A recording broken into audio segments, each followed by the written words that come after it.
GIT की smart class में आप सभी का स्वागत है। और आज की क्लास में हम लोग पढ़ने वाले हैं अकाउंटिंग के बारे में। देखिए, सबसे पहले अगर हम अकाउंटिंग के बारे में बात करें तो आज की क्लास में आपको अकाउंटिंग के बारे में समझना है। तो जैसे कि यहाँ पे दिया हुआ है, सबसे पहला option basic concept of financial accounting, यानी कि फाइनेंशियल अकाउंटिंग के बेसिक कॉन्सेप्ट क्या होते हैं, वो आपका इंट्रोडक्शन यहाँ पे दिया हुआ है। देखिए, ये दोनों लैंग्वेज में आपका इंट्रोडक्शन दिया है, इंग्लिश में भी दिया है और प्लस हिंदी में भी आपका दोनों कंडीशन में इंट्रोडक्शन आपका दे रखा है। तो जैसे कि अगर हम यहाँ पे बात करें सबसे पहले बेसिक कॉन्सेप्ट के बारे में, तो यहाँ पे क्या बताया जा रहा है कि accounting is the process of classifying, recording and reporting on enterprise business transaction. यानी कि कह रहा है कि अकाउंटिंग एक प्रकार की प्रोसेस, कह रहा है कि accounting is the process of classifying, recording and reporting in enterprises business transaction. यानी कि किसी भी बिजनेस ट्रांजेक्शन का जो लेन देन होता है, उसका जो रिपोर्ट होता है, उसका जो रिकॉर्ड होता है, उसके जो हम क्लासिफाई करते हैं, वही हमारा प्रोसेस क्या कहलाता है, अकाउंटिंग कहलाता है। किसी भी बिजनेस के ट्रांजेक्शन का, किसी भी बिजनेस के ट्रांजेक्शन को, लेन देन का जो हम वर्गीकरण करते हैं या उसको जो हम रिकॉर्ड करते हैं या जो हम उसको क्लासिफाई करते हैं, उसे ही हम अकाउंटिंग के नाम से जानते हैं। और फिर यहाँ पे लिखा हुआ है कि फाइनेंशियल अकाउंटिंग इज ब्रांच, यानी कि फाइनेंशियल अकाउंटिंग इज ब्रांच का मतलब ये हो गया फाइनेंशियल अकाउंटिंग एक प्रकार की शाखा है ऑफ अकाउंटिंग, अकाउंटिंग की, और that is primarily concerned with the preparation of financial statement based on the business transaction. यानी कि यहाँ पे ये बताया जा रहा है कि फाइनेंशियल अकाउंटिंग एक प्रकार की ब्रांच है, शाखा है, किसकी, अकाउंटिंग की, that is primarily concerned with the preparation, जिसका मतलब कि फाइनेंशियल स्टेटमेंट के आधार पर हम क्या करते हैं कि प्रिपरेशन करते हैं, एक स्टेटमेंट हम तैयार करते हैं हमारे बिजनेस के जो भी ट्रांजेक्शन, जो भी लेन देन होते हैं।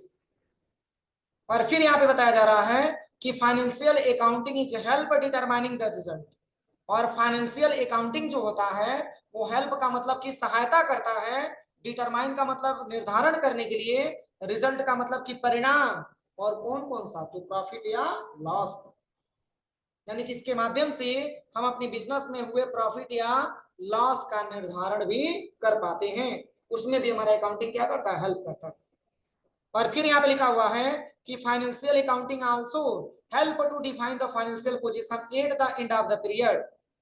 यानी कि मंथ के लास्ट में आप ये समझ सकते हैं कि जो हमारा फाइनेंशियल पोजीशन जो हमारा एंड होता है, या फाइनेंशियल ईयर जब हमारा एंड होता है, तो उस डेट में हम आसानी तरीके से ये डिफाइन कर पाते हैं कि हमारे बिजनेस की फाइनेंशियल कंडीशन क्या है, या हमारे बिजनेस की फाइनेंशियल पोजीशन क्या है, कि हमारा बिजनेस किस ट्रैक पे गया हुआ।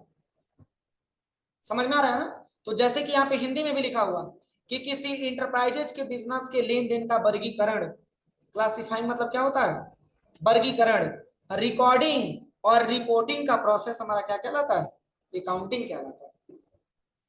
यहाँ पे ये बताया जा रहा है कि किसी भी इंटरप्राइजेज के बिजनेस का जो लेन देन का जो वर्गीकरण हम करते हैं, उसका जो रिकॉर्डिंग करते हैं और उसका जो हम रिपोर्ट करते हैं, उस पूरे प्रोसेस को हम क्या बोलते हैं, अकाउंटिंग बोलते हैं। और कह रहे हैं कि फाइनेंशियल अकाउंटिंग की वह ब्रांच है, वह शाखा है, जिसका प्राइमरी उद्देश्य उस बिजनेस के फाइनेंशियल लेन देन के आधार पे फाइनेंशियल स्टेटमेंट तैयार करना। अब बताइए, यहाँ पे एक शब्द आया हुआ है कि फाइनेंशियल लेन देन के आधार पे फाइनेंशियल स्टेटमेंट तैयार करना। तो देखिए, जब भी फाइनेंशियल के बारे में अगर आपसे बोला जाए कि फाइनेंशियल डेट क्या है हमारे बिजनेस का, तो देखिए देखिए सबसे पहले यहाँ पे अगर यहाँ पे बात किया जाए तो यहाँ पे लिख रहा है कि फाइनेंशियल लेन देन के आधार पे हम एक फाइनेंशियल स्टेटमेंट अपना तैयार करते हैं। तो फाइनेंशियल ईयर का जो डेट आपका चल रहा है, वो डेट मैं आपको बताना चाहूं तो देखिए 1 अप्रैल 2024, 1 अप्रैल 2024 को हमारा फाइनेंशियल क्या हुआ है, स्टार्ट हुआ। और 31 मार्च 2025 को हमारा फाइनेंशियल क्या होता है, एंड होता है। क्या होता है, एंड होता है। तो इसको हम 1 ईयर बोल सकते हैं कि एक मतलब कि एक हमारा फाइनेंशियल ईयर होता है।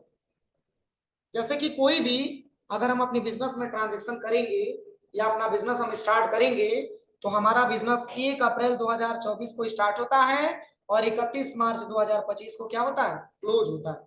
ये हमारे फाइनेंशियल ईयर का डेट होता है। जैसे कि एक छोटा सा एग्जांपल मैं आपको देना चाहूँ, जैसे कि स्कूलों में पहले क्या होता था, जुलाई 17 से एडमिशन स्टार्ट किया जाता था, लेकिन आज के समय में अप्रैल से ही सेशन आपका स्टार्ट होता है। तो वो स्कूल का सेशन है, सेम वैसे ही हमारे बिजनेस का भी एक सेशन है जिसके तहत हम बिजनेस में अपना अकाउंटिंग करते हैं, और इसी डेट में हमको अकाउंटिंग करना होता है, इसी फाइनेंशियल ईयर के हिसाब से। 1 अप्रैल 2024 को हमारा फाइनेंशियल ईयर स्टार्ट होता है और 31 मार्च 2025 को हमारा फाइनेंशियल ईयर क्या होता है, क्लोज होता है। और इसी डेट में हमको अपनी अकाउंटिंग करनी होती है। समझ में आ रहा है ना, इसी डेट में हमको क्या करना होता है, अपनी अकाउंटिंग करनी होती है। अब जैसे कि अगर आपसे ये पूछा जाए कि इस टाइम कौन सा फाइनेंशियल ईयर चल रहा है, तो आप बता सकते हैं कि 24-25 चल रहा है। बीता हुआ फाइनेंशियल ईयर 23-24, उसके पहले 22-23, उसके पहले 21-22। समझ में आ रहा है कि नहीं आ रहा है? तो ये हमारे फाइनेंशियल ईयर के डेट होते हैं और इसी डेट में हमको अपनी अकाउंटिंग करनी होती है। कोई दिक्कत है यहाँ तक किसी को? अब चलिए, अब अगला जो पॉइंट यहाँ पे दिया हुआ है, अब इसी में दिया हुआ है, कह रहा कि यहाँ पे फाइनेंशियल स्टेटमेंट, कह रहा कि फाइनेंशियल अकाउंटिंग की वह ब्रांच है, वह शाखा है जिसका प्राइमरी उद्देश्य उस बिजनेस के फाइनेंशियल लेन देन के आधार पर हम उस बिजनेस के फाइनेंशियल स्टेटमेंट अपना तैयार करते हैं। अब बताइए, 1 अप्रैल से लेकर के और 31 मार्च तक जो भी आपके बिजनेस में ट्रांजेक्शन हुआ है, जो भी आपके बिजनेस में लेन देन हुआ है, उसी के आधार पर हम अपने बिजनेस के स्टेटमेंट अपना तैयार करते हैं। ठीक है ना? और यहाँ पे लिखा भी है कि फाइनेंशियल अकाउंटिंग के द्वारा हम उस बिजनेस के रिजल्ट यानी कि लाभ और हानि का भी पता लगा सकते हैं। अब बताइए, 1 अप्रैल को मैंने बिजनेस स्टार्ट किया था और 31 मार्च को हम बिजनेस अपना क्लोज कर रहे हैं फाइनेंशियल ईयर के लास्ट में, तो इसके माध्यम से हम ये पता कर सकते हैं कि हमारे बिजनेस में प्रॉफिट हुआ है कि लॉस हुआ। दोनों तो पॉसिबल है नहीं, या तो प्रॉफिट होगा नहीं तो लॉस होगा, दोनों तो पॉसिबल है नहीं। तो ये निर्धारण कर पाते हैं कि हमारे बिजनेस में प्रॉफिट हुआ है कि लॉस हुआ है, ये किसके द्वारा, अपने अकाउंटिंग के द्वारा। और फिर यहाँ पे लिखा हुआ है कि फाइनेंशियल अकाउंटिंग के द्वारा हम अकाउंटिंग अवधि के समाप्त होने पर उसकी वित्तीय स्थिति का भी पता लगा सकते हैं।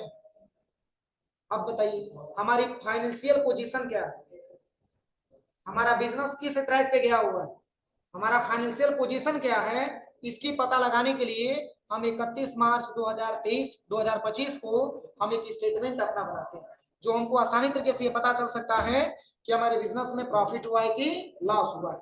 ये हम आसानी तरीके से ज्ञात कर सकते हैं। अब चलिए, अब इसके बाद से यहाँ पे दिया हुआ है objective of financial accounting. Objective का मतलब होता है उद्देश्य, विशेषता, और किसका, फाइनेंशियल अकाउंटिंग, यानी कि हमारी फाइनेंशियल अकाउंटिंग की विशेषताएं क्या है।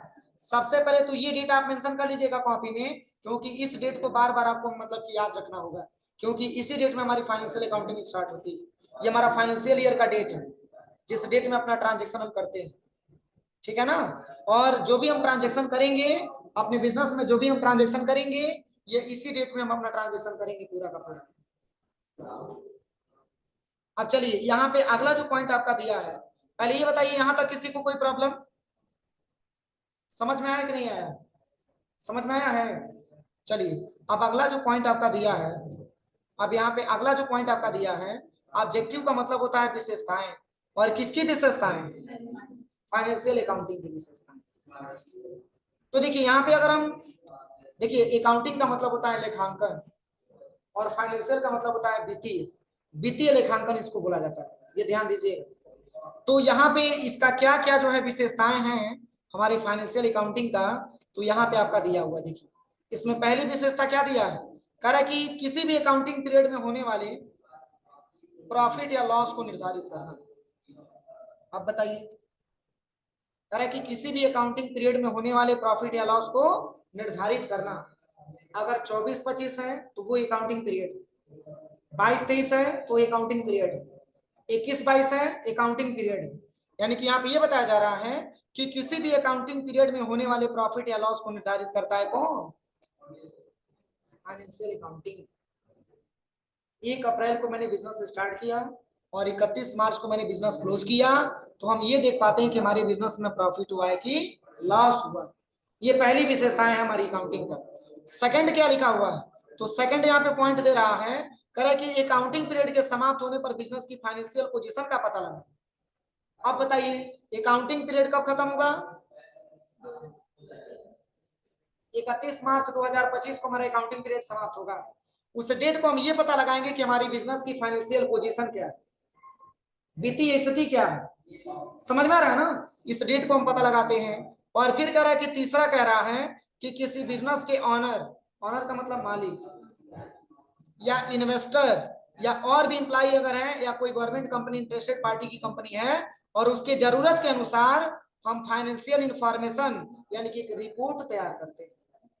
जैसे कि मान के चलिए हम बिजनेसमैन हैं, तो मान के चलिए कि बिजनेसमैन है, हमने पूंजी लगाया है, हम बिजनेस के ऑनर हो गए, तो हमारे हिसाब से ये क्या होता है कि हम बिजनेस की अपनी फाइनेंशियल एक रिपोर्ट बनाते हैं, एक इंफॉर्मेशन हम तैयार करते हैं, जिससे कि ये पता चल सके कि हमारे बिजनेस में मतलब कि हमारा बिजनेस का फाइनेंशियल पोजीशन क्या है, एक हम उसका रिपोर्ट तैयार करते हैं। जैसे कि मान के चलिए कि बहुत सारे ऐसे लोग होते हैं जो और भी बहुत सारी कंपनियों से अपना टाई अप बना करके अपना बिजनेस करते हैं, तो उनके जरूरत के हिसाब से हम अपने बिजनेस में एक रिपोर्ट बनाते हैं और उस रिपोर्ट को बनाने के बाद हम आसानी तरीके से देख पाते हैं कि हमारे बिजनेस की फाइनेंशियल पोजीशन क्या है। क्लियर हुआ? अब चलिए, अब इसके बाद से यहाँ पे दिया हुआ है advantage of financial accounting. Advantage का मतलब होता है लाभ। एडवांटेज का मतलब क्या होता है? लाभ। तो यहाँ पे क्या बताया जा रहा है? कह रहा है कि एडवांटेज ऑफ फाइनेंशियल अकाउंटिंग। तो इसमें पहला जो पॉइंट आपका दिया है ये कह रहा है कि रिकॉर्ड द बिजनेस ट्रांजेक्शन। सबसे मोस्ट इंपॉर्टेंट पॉइंट वो हमारा लाभ ये है, इसमें बताया जा रहा है कि रिकॉर्ड द बिजनेस ट्रांजेक्शन। इसमें हम अपने बिजनेस के सारे ट्रांजेक्शन को रिकॉर्ड करने का काम करते हैं। इसमें फाइनेंशियल अकाउंटिंग, अपनी फाइनेंशियल अकाउंटिंग में अपने बिजनेस में जो भी आप लेन देन करते हैं उन सबको क्या करते हैं? रिकॉर्ड करते हैं। ये हमारी पहली जो है मतलब कि एडवांटेज आपका दिया हुआ है। और सेकंड क्या लिखा हुआ है? तो determination of profit and loss. और ये हम निर्धारण कर पाते हैं अकाउंटिंग के माध्यम से कि हमारे बिजनेस में प्रॉफिट हुआ है या लॉस हुआ। और तीसरा क्या पॉइंट दिया है?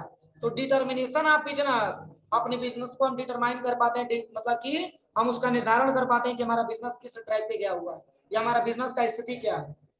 समझ में आ रहा है ना? इसके बाद से अगला क्या दिया है? तो कह रहा है कि ट्रैक प्रोग्रेस ऑफ बिजनेस। हम ये भी ट्रैक कर पाते हैं कि हमारा बिजनेस किस ट्रैक पे गया हुआ है। कभी कभी ऐसा होता है कि मान के चलिए हमारे पास बहुत ज्यादा पैसे की व्यवस्था नहीं है और मैंने एक नॉर्मल बिजनेस किया और इसका मान के चलिए कि अगर हम रिपोर्ट नहीं देखेंगे तो प्रॉब्लम ये होगा कि मान के चलिए कि कई बार हमारे बिजनेस में बहुत ज्यादा लॉस हो जाए। बोलिए। और जब एक ही बार बहुत ज्यादा लॉस हो जाएगा तो फिर बिजनेस को मैनेज कैसे कर पाएंगे? और वही जब स्टेटमेंट अपना तैयार करते रहेंगे, उसका निर्धारण करते रहेंगे, तो हमारा बिजनेस आसानी तरीके से चलता रहेगा, अपने बिजनेस में किसी भी प्रकार की कोई प्रॉब्लम नहीं है। अब चलिए अगला जो ऑप्शन दिया है ये कह रहा है कि कॉम्प्लीमेंट्स विथ लीगल रिक्वायरमेंट। अब बताइए हमारा बिजनेस लीगल बिजनेस होना चाहिए, एक लीगल रिक्वायरमेंट की बिजनेस होना चाहिए। अब बताइए, अब ऐसा बिजनेस कर दीजिए और पता ये चले कि वो बिजनेस आपका लीगल हो ही ना, तो उस बिजनेस से कोई मतलब है? तो आपके बिजनेस क्या होनी चाहिए? एक लीगल रिक्वायरमेंट की होनी चाहिए। और अगला पॉइंट क्या दिया है? तो डॉक्यूमेंट एविडेंस। अब बताइए अगर हम बिजनेस किए तो हमारी डॉक्यूमेंट एविडेंस भी तो मजबूत होना चाहिए कि मान के चलिए कि जैसे कि कल की डेट में अगर हमारे बिजनेस के ऊपर कोई दिक्कत आवे तो हम आसानी तरीके से अपने डॉक्यूमेंट को, आसानी तरीके से अपनी एविडेंस को दिखा करके और हम आसानी तरीके से ये बच सके कि हमारा बिजनेस एक लीगल बिजनेस है, हमारे बिजनेस में किसी भी प्रकार की कोई प्रॉब्लम नहीं है। यहाँ तक कोई दिक्कत? अब चलिए इसके बाद से ऑप्शन आपका दिया हुआ है, इसके बाद से क्या ऑप्शन दिया है? तो देखिए यहाँ पे बताया जा रहा है सबसे पहले करे कि the following chart will be depict the different phase process of the accounting cycle as shows in chart 1.1। मतलब कि कोई भी हम अकाउंटिंग करेंगे इसके बारे में यहाँ पे बताया जा रहा है कि सबसे पहले कि इसी साइकिल के हिसाब से आपको काम करना होगा, जो चक्र आपका दिया हुआ। इसमें पहला ऑप्शन लिखा हुआ है क्या? Understanding the transaction. आप किसी भी ट्रांजेक्शन को सॉल्व करिए, आप किसी भी ट्रांजेक्शन को हल करिए, सबसे पहले उस ट्रांजेक्शन को क्या करेंगे? समझेंगे। सबसे पहले ट्रांजेक्शन को समझेंगे। और सेकंड कह रहा है जर्नल एंट्री। जर्नल का मतलब होता है रोजनामचा। यहाँ जनरल और जर्नल में अंतर समझिएगा, ये जे से उच्चारण हो रही है और जनरल वाला जी से उच्चारण होता है। तो जनरल का मतलब सामान्य होता है, लेकिन यहाँ पे क्या लिखा हुआ? जर्नल लिखा हुआ। और जर्नल का मतलब होता है रोजनामचा। तो पहला ये कह रहा है कि अंडरस्टैंडिंग द ट्रांजेक्शन, पहले तो हम अपनी सारी ट्रांजेक्शन को क्या करेंगे, समझेंगे। और सेकंड कह रहा है कि उसकी हमें क्या करेंगे, जर्नल एंट्री करेंगे। क्या करेंगे, जर्नल एंट्री करेंगे। और फिर कह रहा है कि एक लेजर पोस्टिंग बनाएंगे उसका, और तब जाकर के उसी के आधार पे एक ट्रायल बैलेंस हम क्रिएट करेंगे। और तब जाके ट्रायल बैलेंस के बाद हम क्या करेंगे, तो पीएल अकाउंट बनाएंगे जिसको प्रॉफिट एंड लॉस अकाउंट बोला जाता है। और इसी के आधार पे हम एक बैलेंस शीट अपना ज्ञात करेंगे। ये हमारी अकाउंटिंग की क्या है, फेज है। यानी कि सबसे पहला आपको अंडरस्टैंडिंग ट्रांजेक्शन को समझना होगा, इसकी जर्नल एंट्री करना होगा, इसके बाद से आपको लेजर पोस्टिंग करना होगा, इसके बाद से इसी के आधार पे आपको एक ट्रायल बैलेंस बनाना होगा, और इसी के आधार पे पीएल अकाउंट बनाना होगा, और लास्ट में क्या है, बैलेंस शीट आपको तैयार करना होगा। ये सब हमारी अकाउंटिंग की क्या है, फेज है। यानी कि ये कंप्लीट करिए, तब आपको सेकंड पे आना, फिर थर्ड पे, फिर फोर्थ पे, फिर फाइव पे, फिर सिक्स पे आना। तो ये हमारे स्टेप दिए हुए। यहां तक किसी को कोई दिक्कत? चलिए अगला जो पॉइंट आपका दिया है, अगला जो पॉइंट आपका दिया हुआ है, देखिए इसमें अब दिया हुआ है अकाउंटिंग टर्म। क्या दिया है, अकाउंटिंग टर्म। अगर हम अकाउंटिंग टर्म के बारे में बात करें, तो हमारे बिजनेस में जो अकाउंटिंग टर्म होता है वो क्या होता है, जैसे कि क्या होता है, एक टर्म एंड कंडीशन होता है जिसके हिसाब से आपको काम करना होता है। बोलिए, टर्म एंड कंडीशन होता है जिसके आधार पे आपको काम करना होता है।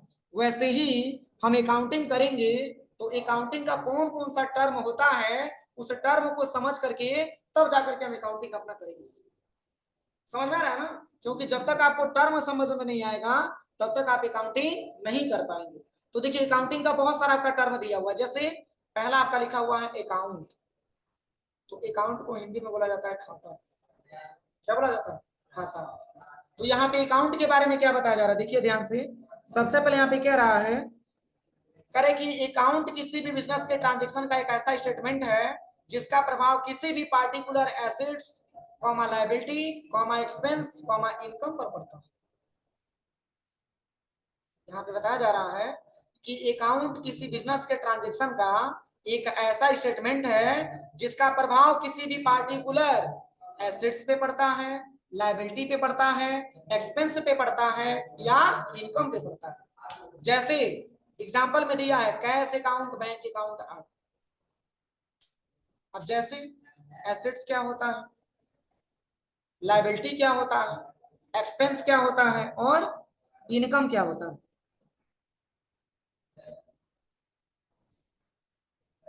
तो देखिए अगर हम एसेट्स के बारे में बात करें, तो एसेट्स को बोला जाता है संपत्ति।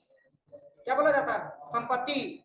अगर हम लायबिलिटी के बारे में बात करें, तो लायबिलिटी का मतलब होता है कर्ज, जिसको हम दायित्व तो बोल सकते हैं। और एक्सपेंस के बारे में बात करें, तो एक्सपेंस को हम बोलते हैं खर्चा।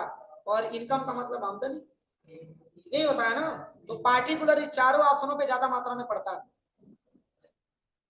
और एग्जांपल में जैसे कि कैश अकाउंट हो गया, बैंक अकाउंट हो गया, ये सब हमारे क्या होते हैं, अकाउंट के अंतर्गत आते हैं। कोई दिक्कत है यहाँ तक किसी को? अब चलिए सेकंड ऑप्शन लिखा हुआ है बिजनेस। तो बिजनेस को हिंदी में क्या बोला जाता है, व्यापार। बिजनेस को हिंदी में व्यापार बोला जाता है। तो यहाँ पे लिखा हुआ है कि लाभ कमाने के उद्देश्य से किया गया कार्य हमारा बिजनेस या व्यापार कहलाता है। लाभ कमाने के उद्देश्य से किया गया कार्य बिजनेस कहलाता है। अब बताइए, अब अगर हम कोई काम कर रहे हैं, अगर उससे हमको प्रॉफिट नहीं होगा, तो क्या हम उसको बिजनेस बोल सकते हैं? बोलिए, उसको हम बिजनेस बोल सकते हैं? जैसे कि मान के चलिए कि मैं कोई वर्क अपना कर रहा हूं और उससे हमको प्रॉफिट हो रही है, तो वही हमारे लिए क्या है, बिजनेस। वही हमारे लिए बिजनेस है। अब यहाँ पे क्या दिया हुआ है, करे कि यहाँ पे कह रहा है कि लाभ कमाने के उद्देश्य से किया गया कार्य बिजनेस या व्यापार कहलाता है। और बिजनेस को मुख्य रूप से तीन भागों में बांटा गया। कितने भागों में, तीन भागों में बांटा गया।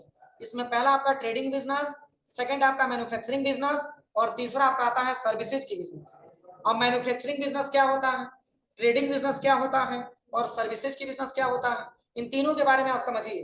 तो जैसे कि अगर हम ट्रेडिंग के बारे में बात करें, तो हम वैसा बिजनेस किए हैं, कहीं से प्रोडक्ट हम खरीद के लेके आ रहे हैं और तब जाके कस्टमर को हम सेल कर रहे हैं, ऐसे बिजनेस को ट्रेडिंग बिजनेस बोला जाता है। नहीं समझे? जैसे कि मान के चलिए हम लैपटॉप की दुकान कर ली, तो लैपटॉप कहीं से खरीद के लेके आएंगे तभी तो बेचेंगे। तो ऐसे बिजनेस को ट्रेडिंग बिजनेस बोला जाता है। कौन सा बिजनेस? ट्रेडिंग बिजनेस बोला जाता है। और मैन्युफैक्चरिंग क्या होता है? तो मैन्युफैक्चरिंग का मतलब ये होता है कि जिसका उत्पादन हम खुद कर रहे हैं, जिसको हम खुद तैयार कर रहे हैं और तब जाकर के कस्टमर को बेच रहे हैं। फॉर एग्जाम्पल कि मैंने एक बिजनेस किया कि हमको बैग तैयार करके और तब बैग आपको सेल करना है, बेचना है। तो बैग तैयार करने के लिए क्या क्या खरीदेंगे? बैग का कपड़ा खरीद के लेके आएंगे, बैग के लिए चैन लेके आएंगे, इसके साथ साथ उसका धागा खरीद के लेके आएंगे और प्लस उसमें लेबर वगैरह रख करके बनवाएंगे। तो जब तैयार होगा तभी तो हम किसी को सेल करेंगे। तो ऐसे बिजनेस को मैन्युफैक्चरिंग बिजनेस बोला जाएगा, क्योंकि खुद को तैयार करके और तब जाके हम किसी कस्टमर को सेल कर रहे हैं। ऐसे बिजनेस को मैन्युफैक्चरिंग बिजनेस बोला जाता है। कोई दिक्कत? और चलिए अब इसके बाद से आता है सर्विसेज। अब ये किस प्रकार की बिजनेस है? तो जैसे कि टीचर आपको एक सर्विस दे रहा है, डॉक्टर एक प्रकार की आपको सर्विस दे रहा है, वकील एक प्रकार की आपको सर्विस दे रहा है। क्या हम कोई प्रोडक्ट दे रहे हैं आपको? बोलिए। डॉक्टर क्या करता है? अच्छे से आपको दवा करके चला जाता है, एक प्रकार का सेवा वो दे रहा है। जो वकील होता है एक प्रकार की आपको सर्विस दे रहा होता है। ये सारे के सारे बिजनेस हमारे सर्विसेज में आते हैं। आपने देखा होगा कि यूट्यूब पे बहुत सारा ऐड आता है, 20 सेकंड 10 सेकंड का ऐड आता है। तो ऐड जो आ रहा है वो भी एक प्रकार की बिजनेस में ही आएगा, सर्विसेज की बिजनेस में आ रहा है। वो एक प्रकार के सर्विसेज की बिजनेस आपको मिल जाएगा। ऐसे बिजनेस को सर्विसेज की बिजनेस बोला जाता है। कोई दिक्कत है यहाँ तक? तो चलिए आज के लिए इतना ही, शेष हम लोग कल से पढ़ा जाएगा, ठीक है।